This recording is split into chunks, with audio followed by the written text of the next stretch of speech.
आप अनुभव कर सकते हैं। उपकरण कितना भी अच्छा हो, अगर उसमें विद्युत ऊर्जा का जुड़ाव नहीं है तो फिर वो उपकरण किसी कार्य का नहीं रहता।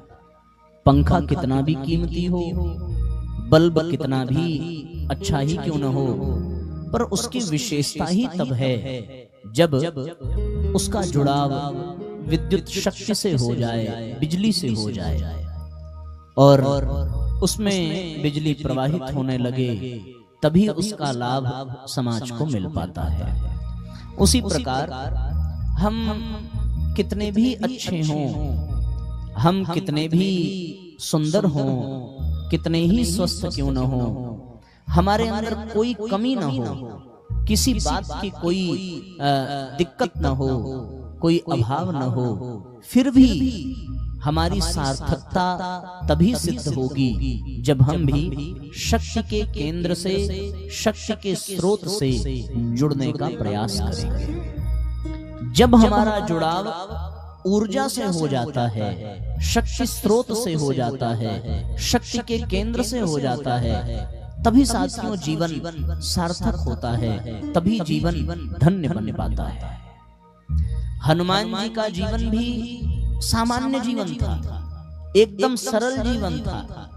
अपने राजा सुग्रीव के यहाँ वो नौकरी करते थे, मंत्री के पद पर थे, किसी बात की कोई दिक्कत नहीं थी। उनका सामान्य जीवन क्रम बहुत अच्छे से संपन्न हो रहा था। लेकिन वो सामान्य जीवन सार्थक कब बना, वो सामान्य जीवन धन्य कब बना, वो सामान्य जीवन तभी श्रेष्ठ बन सका जब उनका जुड़ाव भगवान राम से हो गया। राम से जुड़ जाने के बाद हनुमान जी नहीं रह गए, वो स्वयं राम के समतुल्य हो गए। राम से अधिक मंदिर स्वयं हनुमान जी के मिल जाते हैं। कारण क्या है? कारण केवल इतना है कि वो राम जी से जुड़ गए और भगवान राम का शक्ति केंद्र उनमें शक्तिपात हुआ और फिर वो हनुमान जी असंभव को भी संभव कर दिखाते हैं, केवल और केवल ऊर्जा से जुड़ जाने के कारण। हमारे जीवन में भी कहीं न कहीं कोई शक्ति केंद्र ऐसा हो जिससे हमारा जुड़ाव होना चाहिए। और साथियों, अगर हम भी अपने आप को किसी ऊर्जा के स्रोत से जोड़ सकें तो हमारा भी जीवन धन्य बन जाएगा। सामान्य जीवन क्रम संपन्न करने के लिए जितने ऊर्जा की आवश्यकता है उतना तो बिना भेदभाव के परमात्मा ने सबको दे दिया है। लेकिन अपने भीतर की कुछ प्रतिभाओं को विकसित करने के लिए, अपने भीतर की विशेषताओं को जागृत करने के लिए, अपने भीतर की विभूतियों को उत्कृष्टता की ओर ले जाने के लिए विशेष ऊर्जा की, विशेष प्राण शक्ति की आवश्यकता पड़ती है। और वो विशेष ऊर्जा, विशेष प्राण चेतना का जो केंद्र है, उसका जो स्रोत है, वही माँ गायत्री है। वो समस्त शक्ति का स्रोत है, समस्त ऊर्जा का केंद्र है। जैसे सूर्य से ऊर्जा पाकर के चंद्रमा संसार को शीतलता प्रदान करता है, औषधियों की गुणवत्ता को बढ़ाता है, उसी प्रकार साथियों माँ गायत्री से जुड़ जाने वाला व्यक्ति उनकी चेतना से ओतप्रोत हो जाता है, उनकी ऊर्जा से अनुप्राणित हो जाता है। फिर उसका जीवन सामान्य नहीं रह जाता, उसका जीवन फिर असामान्य हो जाता है, अद्भुत हो जाता है। इसलिए हमें अपने आप को उस दिव्य चेतना से जोड़ने की आवश्यकता है। वह दिव्य चेतना अगर हमारे जीवन में परिलक्षित होने लगे तो फिर हमारा जीवन भी उत्तम, सर्वोत्तम बनता चला जाएगा। कोई विशेषता हो अपने भीतर तो उसको बढ़ाने के लिए बड़ी मशक्कत करनी पड़ती है, बड़ी मेहनत करनी पड़ती है। संगीत की विद्या वास्तव में सबके भीतर विद्यमान है। थोड़ा बहुत सब गा लेते हैं, कोई कोई तो अच्छा गा लेते हैं, सबके पास तो उतनी विद्या है सामान्य क्रम में, लेकिन उस सामान्य सी संगीत की विद्या को किसी महान संगीतकार में परिणत करने के लिए कितना रियाज करना पड़ता है, कितना पुरुषार्थ करना पड़ता है, कितना अभ्यास करना पड़ता है, तब जाकर के वह संगीत की विद्या मुखरित होती है और व्यक्ति बड़ा सुंदर वादक और गायक बन जाता है। सबके भीतर वो कला है, ऐसा कोई नहीं है जिसमें वो कला ना हो। वाणी सबके पास भगवान ने दी है, पर जिसने अपनी वाणी को साध लिया, जिसने स्वाध्याय कर लिया, जिसने अभ्यास कर लिया, वो एक महान वक्ता बन जाता है। फिर वो वक्ता जिसको सुनने के लिए सर्वाधिक लोग लालायित रहते हैं, लोग बड़े दूर दूर से कहां से उनकी वाणी सुनने के लिए चले आते हैं। कारण क्या है? कारण केवल इतना है कि वही वाणी हमारे पास भी थी, वही पुस्तकों के स्वाध्याय का संयोग हमें भी मिल सकता था, लेकिन जिसने उस ऊर्जा से अपने आप को अनुप्राणित कर लिया, उसने अपनी उस विशेषता को जागृत कर लिया और फिर समाज उससे लाभान्वित होने लगता है। बहुत सारे सितारे हैं, बहुत सारे नक्षत्र हैं आसमान में, पर सूर्य की ऊर्जा से केवल और केवल चंद्रमा ही अनुप्राणित होता है और धरती का उद्धार कर देता है।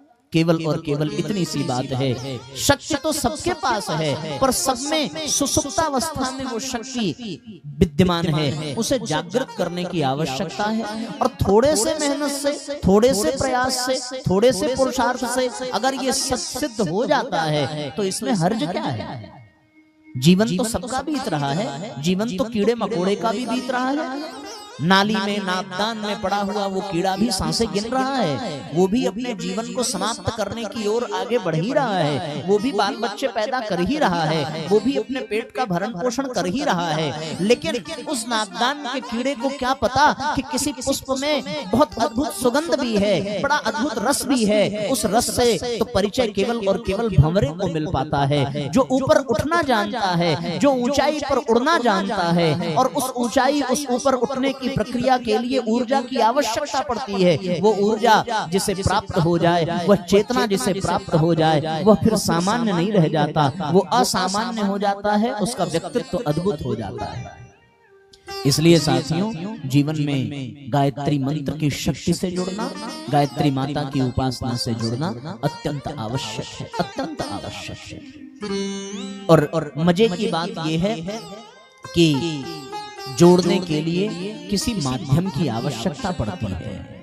बिजली है, तार है, उपकरण है, पर जोड़ने वाला कोई इलेक्ट्रीशियन होना चाहिए। वो इलेक्ट्रीशियन जीवन में खोजना पड़ता है। आप उपकरण खरीद करके तो ले आए, लेकिन उसको अपने घर में इंस्टॉल कर देना आपके बस की बात नहीं है। उसका तो कोई विशेषज्ञ होगा जो आपके घर में आएगा, वो अनपैक करेगा और उसके रैपर वगैरह हटा करके वो उपकरण बाहर निकालेगा, उसको आपकी दीवार में फिट कर देगा, आपको उसका लाभ मिलेगा। आप स्वयं से तो नहीं कर पाएंगे। आप पंखा खरीद सकते हैं, आप बिजली का बिल भर सकते हैं, लेकिन पंखे को बिजली से जोड़ करके आप ऊपर टांग नहीं सकते। उसके लिए तो आपको किसी मैकेनिक की जरूरत पड़ेगी, आपको किसी न किसी की सहायता की जरूरत पड़ेगी। ऊर्जा भी है, ऊर्जा ग्रहण करने वाला भी है, पर अगर ऊर्जा को ऊर्जा के ग्रहण करने वाले से जोड़ने वाला ना हो तो उसका लाभ नहीं मिल पाता। उसके लिए तो उसका जानकार ही होना चाहिए। कभी कभी तो आपने अपने घरों में ऐसा भी अनुभव किया होगा कि अगल बगल सबके घर में बिजली है, पर हमारे घर में नहीं जल रही है, और रात भर मच्छर काटते रहे, रात भर परेशानी बनी रही। अगले दिन सवेरे मिस्त्री को बुलाया गया और मिस्त्री ने आकर के किया क्या? कुछ नहीं किया, केवल चेंजर बदल दिया, और चेंजर बदल देने से घर में लाइट जलने लगी। आदमी सिर पे हाथ रख करके पछताने लगता है, बस इतना ही करना था, इसके लिए हमने पूरी रात खराब कर दी। अगर ये ज्ञान होता तो हमें पूरी रात दुखी होकर के नहीं बिताना पड़ता। तो वो ज्ञान तो भैया मैकेनिक के पास ही होगा, वो इलेक्ट्रीशियन के पास ही होगा। हम आपको अपने घर की बात बताएं। हमारे घर में एक बार जो है हमारे इन्वर्टर की बैटरी से आवाज आने लगा, इन्वर्टर बार बार सीटी देने लगा। हम बड़े परेशान हुए। उसको जितना हमें ज्ञान था वो सब करके देख लिया, सारा प्रयास करके देख लिया, कुछ ना हो सका। अब उतना बड़ा इन्वर्टर, उतना बड़ा उसका जो बड़ा भारी होता है, उसका बैटरी का वजन बहुत ज्यादा होता है, वो हम कैसे लेकर के जाएं, कहाँ लेके जाएं। खोजते खोजते पता चला कि भाई एक मैकेनिक है, उसको अपने घर बुलाया, वो आया और उसने आकर के किया क्या, उसने आकर के केवल इतना किया कि बैटरी का जो रेड वाला तार था वो ढीला हो गया था, बस उसको उसने कस दिया। बिल्कुल मात्र 30 सेकंड उसको लगा होगा उसको ठीक करने में, और वो कस देने भर से इन्वर्टर वैसे चलने लगा, और उसके चक्कर में हमारा 2 दिन बर्बाद हो गया। हम सोचने लगे बस इतनी सी जानकारी अगर होती तो यही बात बन जाती। और ये साथियों, ये जानकारी सबको होती नहीं है, ये किसी इलेक्ट्रीशियन के पास होती है। तो आदमी क्या करता है, उसका नंबर सेव कर लेता है भैया, और हाथ जोड़ के बड़ी प्रार्थना करता है, भैया फिर कोई दिक्कत हो जाए तो आप जरा बता देना हमको, हमारे घर आ जाना, आप 2-4-10 रुपए ज्यादा ले लेना, लेकिन समय पर आ जाना। हम कहाँ जाएंगे, ऐसी व्यवस्था आदमी करता है ना। तो बस उसी तरीके से साथियों, गायत्री शक्ति से भी जुड़ने की आवश्यकता है, पर गायत्री शक्ति से वही जोड़ सकता है जो उसका विशेषज्ञ हो, जो उसका जानकार हो, और जो जानकार है उससे रिश्ता जोड़ लेने की बात है। अगर आपने जानकार से अपना परिचय बढ़ा लिया, अगर आपने उस विशेषज्ञ से नाता जोड़ लिया, तो फिर आपके जीवन में गायत्री शक्ति उछलती कूदती आ जाएगी और आपका जीवन दिव्य प्रकाश से भर जाएगा। बस शर्त केवल एक ही है, और वो शर्त क्या है कि हमें कोई ऐसा जानकार मिल जाए, कोई ऐसा विद्या विशारद मिल जाए, कोई ऐसा विशेषज्ञ मिल जाए जो हमें उस चेतना से जोड़ दे, उस चेतना का परिचय करा दे। बस इतनी सी बात है, उसको खोजने की आवश्यकता है, वो मिल जाए तो बात बन जाए। और साथियों, गायत्री शक्ति से अनुप्राणित कर देने की सामर्थ्य उसी में होगी जिसने गायत्री की शक्ति को सिद्ध किया हो, जिसने अपने जीवन को गायत्री शक्ति से अनुप्राणित किया हो, जिसने उस पथ पर चल करके उसके समस्त अनुभव एकत्रित किए हो, जो उस विधा में पारंगत हो, उसी को ये सामर्थ्य है कि वो हमें भी अनुप्राणित कर सकता है, वो हमें भी वो सिद्धियां, वो शक्ति प्रदान कर सकता है। और मैं आपसे सत्य कहता हूं, और बड़े गौरव के साथ कहता हूं, बड़े आत्मविश्वास के साथ कहता हूं कि आज इस सृष्टि में अगर गायत्री चेतना का पारंगत कोई है तो वो केवल और केवल परम पूज्य गुरुदेव वेद मूर्ति तपोनिष्ठ पंडित श्रीराम शर्मा आचार्य जी हैं। उनके अतिरिक्त दूसरी कोई सत्ता इस धरती पर वर्तमान में तो बिल्कुल है नहीं, भविष्य का कोई जानता नहीं। अगर भविष्य में भी कोई उस सत्ता का, उस चेतना का पारंगत होगा तो वो स्वयं और स्वयं गुरुदेव ही होंगे, दूसरा और कोई हो भी नहीं सकता। इसके एक नहीं अनेकों प्रमाण मिलते हैं। एक बड़े दिव्य संत हुए स्वामी कृष्णानंद, उनके विषय में ऐसा कहा जाता है कि वो एक बार आसन लगा करके बैठते थे चट्टान पर, तो महीनों अपना आसन छोड़ करके उठते नहीं थे, और जब वो उठते थे तो उनकी चमड़ी शरीर के आसन पर बैठने से इतनी चिपक जाती थी कि उनके उठने पर शरीर का चमड़ा भी निकल जाता था। इतना सिद्ध उनका आसन था। और उन्हीं के गुफा में रह करके परम पूज्य गुरुदेव ने आर्ष ग्रंथों का सृजन किया, उन्हीं की गुफा में रह करके। और उनके विषय में ये कहा जाता है कि जब तक पूज्य गुरुदेव उनकी गुफा में रह करके वेद आदि, दर्शन आदि आर्ष ग्रंथों का सृजन करते रहे, तब तक वो जो महीनों एक आसन से नहीं उठते, वो रोज उसी आसन पर उठ करके सुबह और शाम गुरु जी को प्रणाम किया करते थे। ऐसी विशेषता, और इतनी सी ही बात सुनने के लायक नहीं है, बात और भी महत्वपूर्ण तब हो जाती है कि उनके एक शिष्य हुए जो हरिद्वार में ही कनखल में आश्रम बना करके रहते हैं। परम वंदनीय माता जी जब हिमालय की यात्रा पर जा रही थी तो उन्होंने गायत्री परिवार के कुछ कार्यकर्ताओं को भेजा, और गायत्री परिवार के कार्यकर्ता वहां जाकर के प्रणाम करके आए, और उन्होंने एक बड़ी अद्भुत बात सुनी और अद्भुत दृश्य देखा। और देखा ये कि कृष्णानंद के जो शिष्य थे वो अगर एक वाक्य में 4 बार गुरु जी का नाम सुनते थे तो 4 बार उत्तर दिशा में नंदनवन की ओर मुंह करके गुरु जी को प्रणाम करते थे, 4 बार। और उन्होंने एक बात कही कि वास्तविकता तो आप लोग जानते नहीं हैं, ऐसा युगों में कभी कभार ही होता है। एक समय था जब स्वयं आचार्य श्री गायत्री की उपासना किया करते थे, पर आज ये समय ऐसा है कि स्वयं गायत्री भी आचार्य श्री की उपासना करती है। आज आचार्य श्री और गायत्री माता में कोई अंतर ही नहीं है, दोनों एक हो गए हैं। गायत्री रूपिणे सदा यस्य वाग मृतम हंति विषम संसार संगकम। वो साक्षात गायत्री के मूर्तिमान स्वरूप हो गए हैं। परम पूज्य गुरुदेव ने स्वयं अपने उद्बोधन में कहा है कि तुम्हें अगर गायत्री माता से कुछ कहना हो तो तुम मुझसे आकर के कह देना, तो ये सत्य मान लेना कि तुम्हारी बात गायत्री माता तक पहुंच गई। और फिर गुरु जी कहते हैं कि अगर मुझसे कुछ कहना हो तो तुम वंदनीय माता जी से कह देना, तो ये मान लेना कि तुम्हारी बात हम तक पहुंच गई। हम वंदनीय माता जी और स्वयं गायत्री माता, इन तीनों में रत्ती भर अंतर नहीं है। तीनों एक ही सत्ता के स्वरूप हैं, दूसरा और कोई हो नहीं सकता। ऐसी सत्ता के संरक्षण में हम सब बैठे हैं, जो उस चेतना का पारंगत है, जिसने बार बार इस धरती पर अवतार लिया है और बार बार उसी शक्ति उसी चेतना के द्वारा युग परिवर्तन का कार्य सिद्ध किया है। तो उससे बड़ा पारंगत और कौन हो सकता है। और साथियों, सबसे अच्छी बात यह है कि बड़े बिरले लोग होते हैं वे जिनको सामान्य इलेक्ट्रीशियन तो मिल जाते हैं, सामान्य कलाकार तो मिल जाते हैं, पर कोई महान कोई पारंगत अगर उनके संपर्क में आ जाए तो उनसे बड़ा सौभाग्यशाली दूसरा और कोई होता नहीं है। और हम सबसे बड़ा सौभाग्यशाली इस धरती पर कौन होगा, जो स्वयं साक्षात परम पूज्य गुरुदेव वंदनीय माता जी के दिव्य संरक्षण में अपनी सांसें चला रहा है। इससे बड़ा सौभाग्य धरती का क्या हो सकता है। द्वापर युग में न जाने कितने रहे होंगे, पर उनके सौभाग्य को क्या शब्दों में कहा जा सकता है। जो गोवर्धन के नीचे जाकर के खड़े थे, त्रेता में तो न जाने कितनी दिव्य आत्माएं इस धरती पर रही होंगी, पर उनके सौभाग्य के विषय में कैसे कोई कह सकता है। जो पत्थर पे राम लिखते और समुद्र में उछाल करके फेंक देते तो समुद्र पर सेतु बन गया,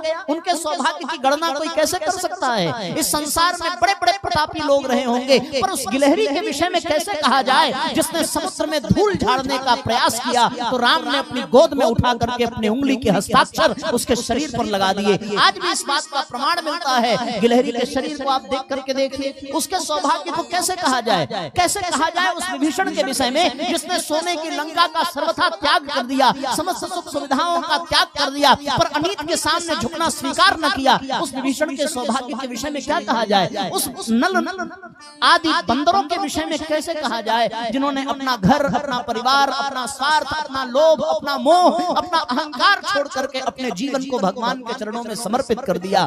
कैसे कह सकते हैं उनके विषय में। और साथियों, आज वही सौभाग्य हमारे द्वार पर आकर के खड़ा है। आवश्यकता बस इतनी है कि हम अपने कदम आगे बढ़ा दें और उस सत्ता से अपना नाता जोड़ लें। इससे बड़ा सौभाग्य इस धरती पर दोबारा कदाचित आपको पुनः देखने को मिले या न मिले। आपने कार्यक्रम तो हर वर्ष किया होगा, पर जो उमंग, जो उत्साह, जो ऊर्जा, जो प्राण आपको इस समय अनुभव हो रहा होगा, मैं दावे के साथ लिख करके कह सकता हूँ, न भूतो न भविष्यति। क्योंकि सौभाग्य का द्वार बार बार नहीं खटखटाया जाता। जब चेतना ऊर्ध्वगामी हो जाती है तभी वो उस परम पिता परमात्मा का हृदयंगम कर लेती है। अपने आप को इस अवसर से वंचित मत करिए, अपनी चेतना को परिष्कृत करने का प्रयास करिए। और साथ में ये तभी संभव है जब उस सत्ता से हमें जुड़ने का सौभाग्य मिल जाए।